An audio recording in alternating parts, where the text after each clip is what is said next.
अन्नपूर्णा देवी की प्रार्थना। सिद्ध सदन सुंदर बदन गणनायक महाराज। दास आपका हूँ सदा कीजय जन के काज।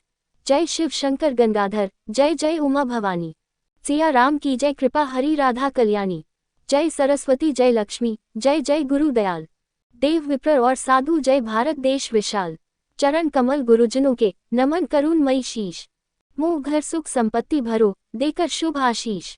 Asterisk asterisk asterisk asterisk asterisk asterisk asterisk asterisk asterisk. दोहा। हाजिर है सब जगह पर प्रेम रूप अवतार। करे न देरी एक पल हो यदि सत्य विचार। प्रेमी के बस में बंधे मांगे सोई देत। बात न टाले भक्त की परखे सच्चा हेत। श्रद्धा वाले को ज्ञान मिले तत्पर इंद्रियवश वाला हो। पावे जो ज्ञान शीघ्र ही सब सुख शांति स्नेह निराला हो। वन में दावा न लगी चंदन वृक्ष जरात। वृक्ष कहे हंसा सुनो क्यों न पंख खोल उड़ जात। प्रारब्ध पहले रखा पीछे रचा शरीर। तुलसी माया मोह फंस प्राणी फिरत अधीर। तुलसी मीठे वचन से सुख उपजत चहुओर। वशीकरण यह मंत्र है तज दे वचन कठोर। मान मोह आसक्ति तजी बनो अध्यात्मकार। द्वंद मूल सुख डैख रहित पावन अवयव धाम। तामे तीन नरक के द्वार है काम क्रोध अरु मद लोभ। उन्हें त्याग किन्हें मिलत आत्म सुख बिन क्षोभ। सब धर्मों को त्याग कर माँ शरण गति धार। सब पापों से मैं तेरा करूँ शीघ्र उद्धार। ये गीता का ज्ञान है सब शास्त्रों का सार। भक्ति सहित जो नर पढ़े लहे आत्म उद्धार। गीता के सम ज्ञान नहीं मंत्र न प्रेम रे आन। शरणागति सम सुख नहीं देव न कृष्ण देव। अमृत पी संतोष का हरि से ध्यान लगाएं। सत्य राग संकल्प मन विजय मिले जहाँ जाए। मन चाही सब कामना आप ही पूर्ण होए। निश्चय रखो भगवान पर जल में दे डैक खोए। Asterisk asterisk asterisk asterisk asterisk asterisk asterisk asterisk. व्रत कथा। काशी निवासी धनंजय की पत्नी का नाम सुलक्षणा था। उसे अन्यान्य सब सांसारिक सुख प्राप्त थे परंतु निर्धनता ही एक दैख का कारण थी। ये दैख उसको हर समय सताता रहता था। एक दिन सुलक्षणा अपने पति से बोली स्वामी आप कुछ उद्यम करो तो काम बने। इस प्रकार कब तक काम चलेगा। सुलक्षणा की बात धनंजय के मन में बैठ गई और वह उसी दिन विश्वनाथ शंकर को खुश करने को पूजा में बैठ गया। कहने लगा हे दयादि देव विश्वेश्वर मुझे पूजा पाठ कुछ आता नहीं केवल तुम्हारे भरोसे बैठा हूँ इतनी कृपा कर। 2-3 दिन तक भूखा प्यासा बैठा रहा। ये देखकर भगवान शंकर ने उसके कान में अन्नपूर्ण अन्नपूर्णा अन्नपूर्णा इस प्रकार 3 बार कहा। ये कौन क्या कह गया।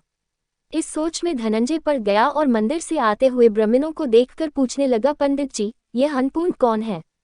वे बोले तू अन्न छोड़ बैठा है सो हर समय अन्न की ही बात सूझती है। जा घर जा अन्न ग्रहण कर। धनंजय अपने घर गया और पत्नी से सारा वृतांत कहा। वह बोली के नाथ चिंता मत करो स्वयं शंकर जी ने यह मंत्र दिया है वह खुद ही इसका खुलासा करेंगे आप फिर जाकर उनकी आराधना करो।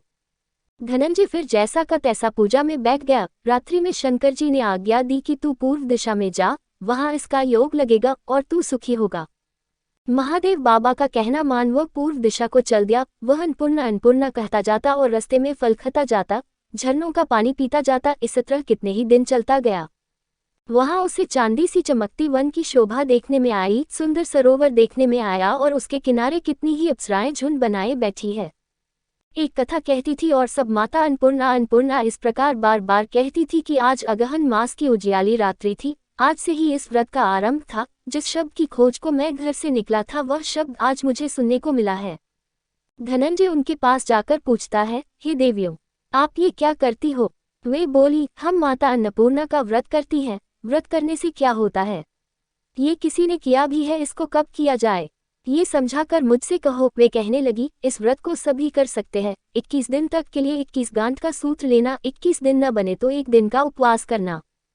ये भी न बने तो केवल कथा सुनकर माता का प्रसाद लेना। निराहार रहकर कथा करना। कथा सुनने वाला कोई न मिले तो पीपल के पत्ते को 10 सुपारी गुवारपाठा के वृक्ष को सामने रखकर दीपक को साक्षी रखकर सूर्य गाय तुलसी या महादेव की कथा सुनना। बिना कथा सुनाए मुख में दाना न डालना। यदि भूल में कुछ पड़ जाए तो 1 दिवस फिर उपवास करना और व्रत में क्रोध न करे झूठ न बोले। धनंजय बोला इस व्रत के करने से क्या होगा।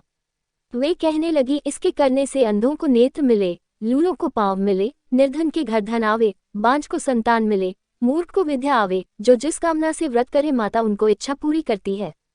धनंजय बोला बहनों मेरे पास भी धन नहीं विद्या नहीं कुछ भी तो नहीं है, मैं दुखिया और दरिद्र ब्राह्मण हूँ, मुझे उस व्रत का सुख दोगी? हाँ भाई, तेरा कल्याण हो, हम तुझे देंगी, ले व्रत का मंगलसूत्र ले। धनंजय ने व्रत किया और पूरा हुआ।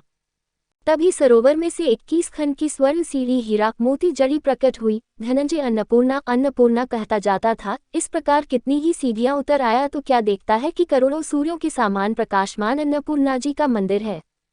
उसके स्वर्ण सिंहासन पर अन्नपूर्णा विराजमान है। सामने भिक्षा हेतु शंकर भगवान खड़े हैं। देवांगनाएं चंवर दुलाती है, कितनी ही हथियार बंदे पहरा देती हैं। धनंजय दौड़कर माता के चरणों पर गिर पड़ा। माता उसके मन का क्लेश जान गई। धनंजय कहने लगा, माता आप तो अंतर्यामी हो, आपको अपनी दशा क्या बताऊं? माता बोली, तूने मेरा व्रत किया है, जा तेरा संसार सत्कार करेगा। माता ने धनंजय की जिह्वा पर बीज मंत्र लिख दिया। अब तो उसके रोम रोम में विद्या प्रविष्ट हो गई। इतने में क्या देखता है कि काशी विश्वनाथ के मंदिर ने खड़ा हुआ है। माता का वरदान लेकर धनंजय घर आया और सुलक्षणा से सब बात कही। माताजी की कृपा से अटूट संपत्ति उमड़ने लगी। छोटा घर बहुत बड़ा गिना जाने लगा।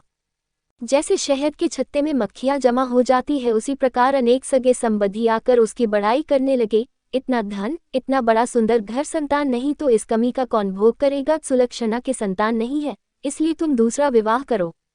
अनिच्छा होते हुए भी धनंजय को दूसरा विवाह करना पड़ा। सती सुलक्षणा को सौत का दुख उठाना पड़ा। इस तरह दिन बीतते गए। फिर अघन मास आया और नए बंधन से बंधे पति से सुलक्षणा ने पति से कहलवाया कि व्रत के प्रभाव से हम सुखी हुए हैं, इस कारण यह व्रत हमें छोड़ना नहीं चाहिए। यह माताजी का प्रताप है, हम इतने संपन्न व सुखी हुए हैं। सुलक्षणा की बात सुनकर धनंजय उसके यहाँ आया और व्रत में बैठ गया। नए वधू को इस बात की खबर नहीं थी, वह धनंजय के आने की राह देख रही थी। दिन बीतते गए और व्रत पूरा होने में 3 दिवस रहे कि नए पत्नी को खबर मिली और उसके मन में ईर्ष्या की ज्वाला दहक रही थी। सुलक्षणा के घर पहुंची और झगड़ा करके वह धनंजय को अपने साथ ले आई और नए घर में धनंजय को थोड़ी देर के लिए निद्रा ने आ घेरा। उसी समय नई पत्नी ने उसके व्रत का सूत्र तोड़कर अग्नि में फेंक दिया। अब तो माताजी बड़ी क्रोधित हुई। घर में अचानक आग लग गई, सब कुछ जलकर राख हो गया। सुलक्षणा जान गई और अपने पति को वापस अपने घर ले आई। नई पत्नी रूठकर अपने पिता के घर जा बैठी। संसार में 2 जीव थे, उनमें से अब एक ही रह गया। पति को परमेश्वर मानने वाली सुलक्षणा बोली, हे नाथ, घबराना नहीं, माताजी की कला अलौकिक है। पुत्र को पुत्र हो जाता है पर माता को माता नहीं होती। आप माता में श्रद्धा रखें और फिर आराधना शुरू करें, वे अवश्य हमारा कल्याण करेगी। धनंजय फिर माता का व्रत करने लगा। फिर वही सरोवर सीढ़ी प्रकट हुई, उसमें अन्नपूर्ण मां कहकर उतर गया। वहां माता के चरणों में रुदन करने लगा। माता प्रसन्न होकर बोली, यह मेरी स्वर्ण की मूर्ति ले और इसका पूजन करना, तू फिर सुखी हो जाएगा। जाओ, तुमको मेरा आशीर्वाद है। तेरी पत्नी सुलक्षणा ने श्रद्धा से मेरा व्रत किया है, उसको मैंने पुत्र दिया। धनंजय ने आंखें खोली और खुद को काशी विश्वनाथ मंदिर में खड़ा पाया। वहां से फिर उसी प्रकार घर आया। इधर सुलक्षणा के दिन चढ़े और महीना पूरे होते ही पुत्र का जन्म हुआ। ग्राम में आश्चर्य की लहर दौड़ गई, मान्यता आने लगी। इसी प्रकार उस ग्राम के निसंतान सेठ के पुत्र होने से उसने माता अन्नपूर्णा का सुंदर मंदिर बनवाया, जिसमें धूमधाम से माताजी पधारी। यज्ञ किया और धनंजय को मंदिर का आचार्य पद दिया और जीविका के लिए मंदिर की दक्षिणा और रहने के लिए बड़ा सुंदर भवन बनवा दिया। धनंजय स्त्री पुत्र के साथ वहां रहने लगा। माताजी की चौधरी से भरपूर आमदनी होने लगी। इधर नई वधू के पिता के घर डाका पड़ा, सब कुछ लूट गया। वे भिक्षा मांगकर पेट भरने लगे। सुलक्षणा ने जब ये सब सुना तो उन्हें बुला भेजा, अलग घर में राख दिया और उनके अन्न वस्त्र का प्रबंध कर दिया। धनंजय, सुलक्षणा और उसका पुत्र माताजी की कृपा से आनंद करने लगे। माताजी ने जैसे इनके भंडार भरे वैसे सबके भरे। मंत्र: अन्नपूर्णा सदा पूर्णा शंकर प्राण वल्लभे, ज्ञान वैराग्य सिद्ध्यार्थम भिक्षम देहि च पार्वती। माता में पार्वती देवी, पिता देवो महेश्वरः, बांधवः शिवा, भक्ताश्च स्वदेशो भूत्रयम्।